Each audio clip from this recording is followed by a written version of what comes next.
Hi, I'm Indy Johar. And in what role are you talking to me? I was thinking, I think. That's interesting. I'm talking to you as me. Oh, I do several things, but I'm talking to you as me. fantastic. Um, what are you trying to do? What am I trying to do? I'm trying to prove it's possible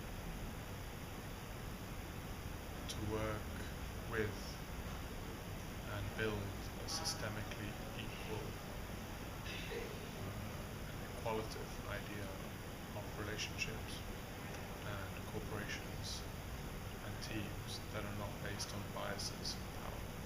That's what I'm trying to do. I'm trying to find a way to prove that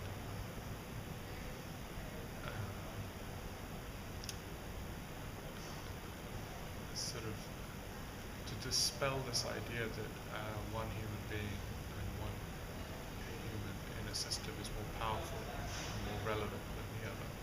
I'm trying to create a mechanism that actually marries humility and respect to the system whilst respecting wisdom. Why am I trying to do that? I was born a Sikh. I saw my parents living the symbols of Sikhism.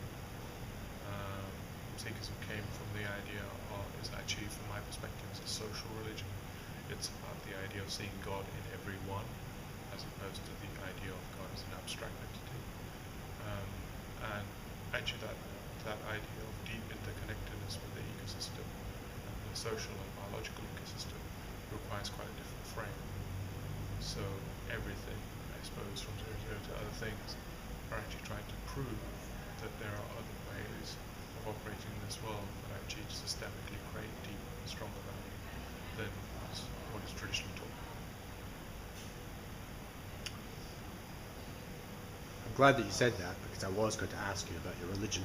Yeah, there we go. Um, my angle to it was, though, as far as I understood, Sikh was related to a kind of warrior caste in some form. Sure.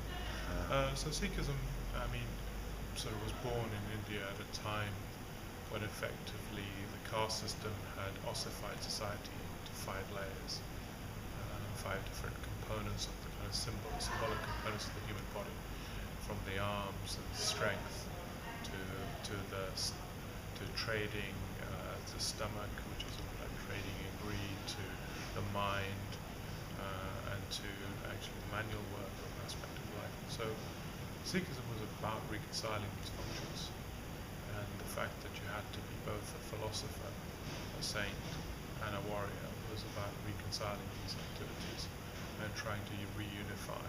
So the symbols that traditionally Sikhs wear, which are a turban and a beard, these symbols were the symbols of kings of that period, and the idea was to take those symbols and democratize them, which is to lift everyone to being a king. So the term Singh comes from, actually, is a reference to effectively a king was called a Singh, a lion.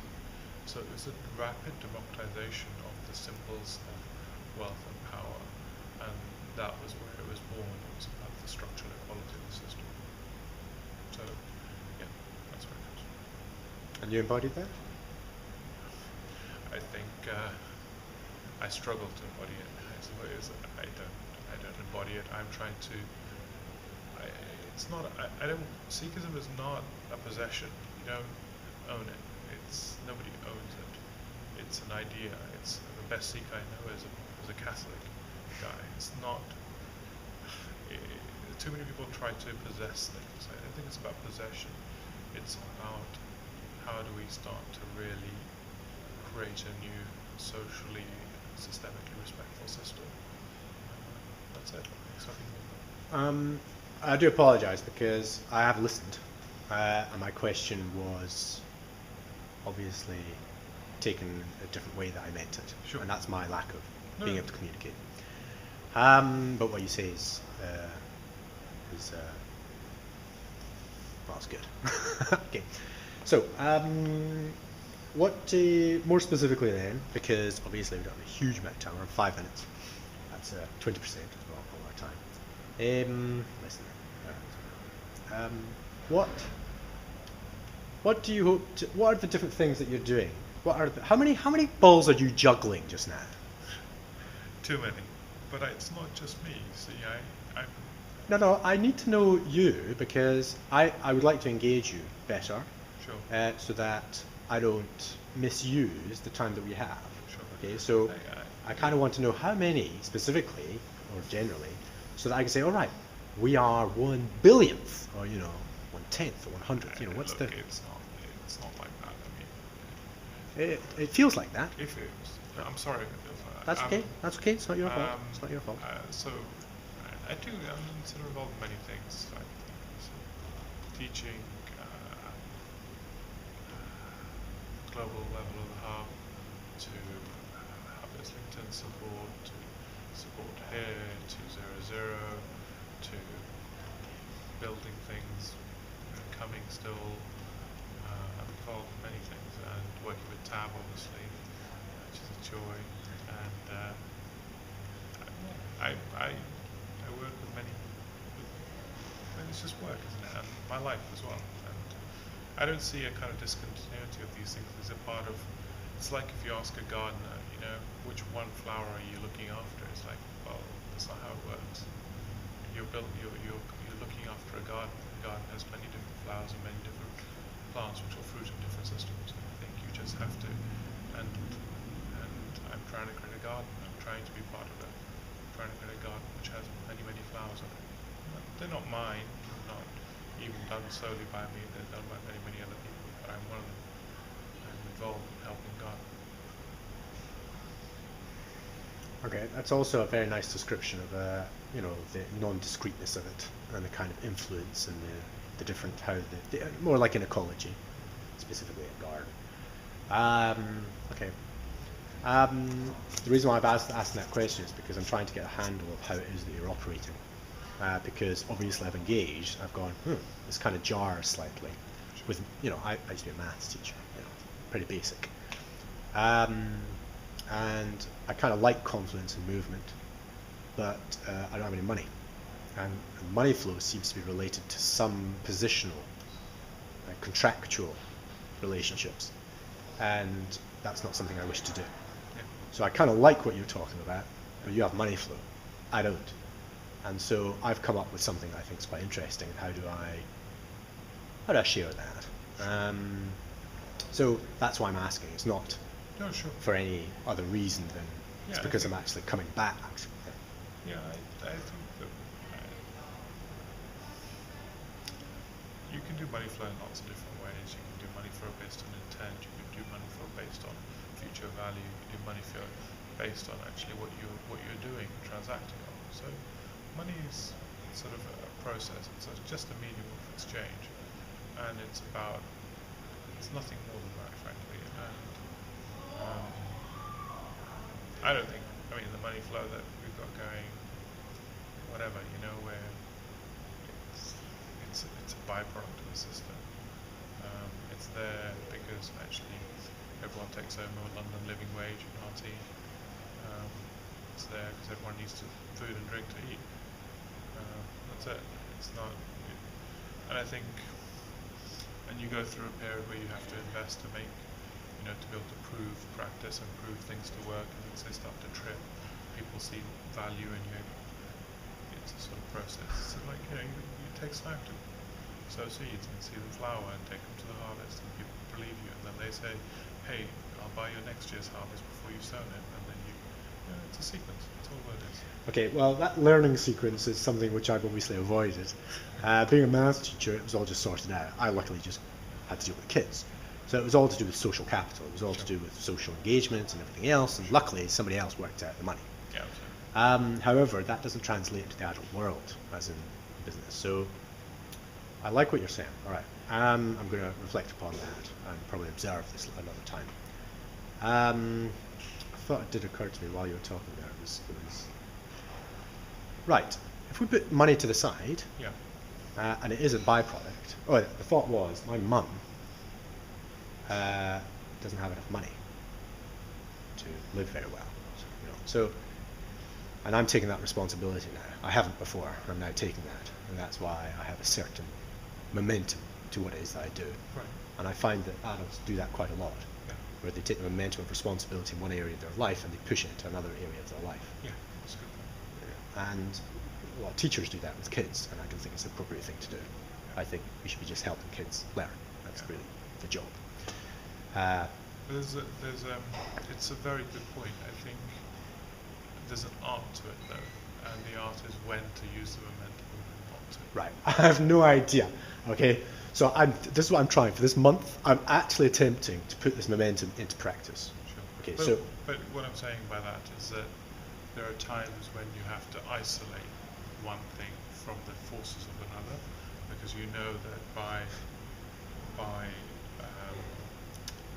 letting your immediate needs express Yes. too early, Yes. you will destroy the kind of outcome and Yes. potentiality of that Yes. surface. Okay, now I don't know how to do that. Okay, so I've admitted that to you now. Sure. Maybe that was a mistake. Fair enough. I don't mention that to other people too much, but Now you do to the whole world. That's fine. wow, it's the whole world. I'm telling you, it's really just a few people. But right. Okay, so to the thing I was thinking. Okay, so if we move money to the side, Yeah. and it is a byproduct, I agree. I don't think it's a, that's what it really should be, but it becomes the central stage for a lot of people. It has, and the system I think is built on that. But if it is put to the side, what are you actually trying to do? And I think you've described that already, and you've even given what your major intention is and your motivation. So I think we're aligned on that in some way. Okay. Can you track what people actually produce in terms of just value, i.e. non-monetary value, people's ideas and suggestions? Can you track that? How do you track that? I don't. I mean, I think there's an honor of how you do things, and the honor is what you work with, as opposed to some sort of second and third order currencies of tracking ideas and other things. I think that's certainly from my perspective. I think that's how you work, or you try to work.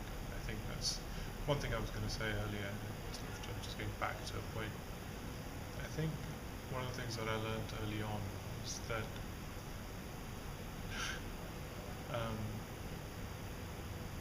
one of the things I learned early on was to not assume I was good, but to assume I was going to be biasing things towards me. So to not assume not to assume that I am good, but to assume, say, I'm malign. So if you start with an assumption that you are not, although I aspire to do good, my general tendency will be to be malign. To be malign, to be bad, to be aggregate wealth towards myself. Malign. All right. Okay. Yeah. Right. Because I think one of the things I learned is that actually, as systems grow, they create powerful feedback mechanisms, which actually destroy the integrity of individuals. It's just a systemic play. And so what you have to do is create this kind of reverse antibody system pretty early on, which is to start with an assumption that you are going to fall into that trap, and the trap will definitely come. So what you then do is, not in a purely game sense, but I think it's just the reality, then you start to create a language and words and these sort of conversations around you. So you start to be checked by an ecosystem slowly. So the garden starts controlling you over a period of time, because effectively this conversation, this videotape recorded on the internet, also becomes a testament against myself and the direction that I choose. Yeah.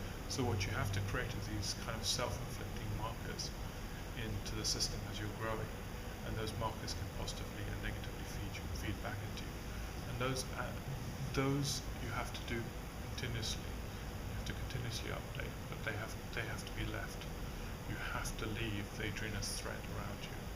Otherwise, the risk is that actually you get destroyed. I agree. I think it may still happen to you. However, just as a kind of reflection, I was a maths teacher, so the engagement I had with kids, I wasn't even allowed to record my engagement with the kids. That's not helpful. Okay, that's interesting. The reason why I say that, and every so often I reflect back what it is in my life in some form, is because I hear what you're saying, and there's some because I'm 42. How old are you? 38. Similar age. Yeah. That means that you've got all this experience and knowledge in a certain. You have now got an ecology of engagement, and I don't, and I don't want to. I've got certain ecology, but not with the certain flowers or types of varieties. We all have our own gardens. Kind of, yes, right. And I'm fairly certain, although, okay, no, here's the question. Most people, when they're thinking about money and stuff, startups, they're thinking that what they need to do is they're risking money. And a lot of people who do startups are risking, like their house or something or other. No, they do. No, I mean, you may be shaking your head, but this is my impression, is that they put money up and they take a financial risk. Yeah, but it's not the risk that you're taking that's what motivates people. Like, the reason why I don't, most of the most interesting people I've met in the world, they take risk as a byproduct, as a result of what they believe in. Yes. Not for the sake of taking risks. Yes. Because, sorry, if someone says, I like taking risks and I want to jump off a window, it's like, yeah, see ya, man, that's great. What they're doing is taking risks on an idea, a way of being, a possibility, a dream that could be possible. That's the people you play with. That all the great people do that. I don't know many people who say, I want to be a billionaire, right? It's just a byproduct. If you end up being it because actually you're Bill Gates and you did it, you didn't end up wanting to be a billionaire. You didn't start that story like that. I don't think anyone does. I think you just do what you do. And actually the good guys probably even realize it's just a byproduct. Okay, I would agree with that. I was thinking specifically James Dyson. Right. And he had to put up his house mortgage and everything else But because he's just. But he did it because he believed That's exactly engineering right. could happen. That was just a byproduct. He just had to do it to facilitate it. Well, but his wife and his children, he had to take a risk, kind of. But everyone does. I Well- mean, you're taking a risk. Okay, well, that's one thing. Right? All I'm saying is that I agree. In the right way of thinking, it's not a risk, actually. It is a risk, but it's not. You're not taking it to take a risk. You're No. taking a risk in order to achieve a purpose. Yeah. So I was just talking with somebody Yeah. about risk today. That's why it's popped into my head. But I was thinking about, well, if we put the financial aspect of that risk to the side, and we're on 18 minutes, which means 5 more minutes left, and I've got nothing about eco about it. The social risk, and the social risk. Huge. Right. Social risk is huge because, especially in social systems like the type of ecosystems that you're building, trust, and you do have to absorb that risk. It's a systemic risk, and you absorb it, and you have to just deal with it. Well. And it can be quite catastrophic as well if it doesn't work. So those risks are very real, and they can be hugely isolated. All you can do is, I think, all you have to do is work with best intent. Work not to be the one that effectively extracts a huge amount of value from the system at the losses of the others. So you have to just work trustfully, and actually there are risks that are taken, obviously, because no system can be built without any form of risk. That sort of underwriting doesn't mean breed good value either. So yes, there are social risks. You try to maintain the risks as close to you, so the fallout isn't to other people as possible. I agree. Okay, we've only got a few minutes, with 3. Could you, we've already talked a little bit, I mean, I kind of went rabbiting on about eco to the power of 2 the last time we talked properly. I mean, I just went rabbiting on. Do you have any idea, do you have more of an idea, where are you with what it is that we're doing with eco to the power of 2? I think my interpretation of it, purely interpretation, is that you're trying to create a financial model to support kind of the ambient exchange of value that occurs before an idea is commercializable, prior to it being a product, prior to it being something, prior to it having having a separate, discrete entity to itself. There is a huge amount of untraded value that actually is invested in. And usually what's interesting, and I would probably agree with the maths, is that most of that untraded value is probably not even originated by the people that originated Solution. So actually most of that untraded value comes from ambient players that are probably deeply unrecognized in the system. So what you're trying to create is this pre-product ecosystem, financial ecosystem, that actually starts to rule those engagements and to respect those engagements. Interesting. That's very interesting, because that's kind of the take that when I was listening to you, your comments and things, that's the take that you had initially, and obviously you still have that. I'm like, okay, interesting. I agree. There is definitely an aspect like that. I want to see if it's only that or if it goes beyond that. I'm sure it could go way beyond that. I'm sure it could do other things. It's like, strangely, it's a bit like the SMS, isn't it? We may start by thinking it's an engineering test product, and actually it might have a whole bunch of other uses. But it was built because it was an engineering test product. Let's just try doing it that way.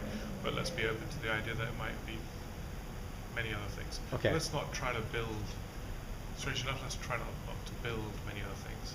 Let's just try to do what we were going to do, and then I agree. And enjoy it, and then be open to it being many others. Okay, I agree. The difficulty I have is that usually if you just show somebody a little small thing, they just ignore it. It's not small. What you see, I'm going to tell you, it's been ignored. Okay, by a lot of people. It has been ignored because I think too often we try to describe this kind of massive global economic system shifts, or even complex engagements. Actually, what I like about it is the simplicity of it. It's just the simplicity of a transaction. That is all it is. It is just the simplicity of a transaction, and it's a mechanism of doing it. I think it should be just retorted to being a new way of doing a meeting. Yeah. That's it. A new way of publicly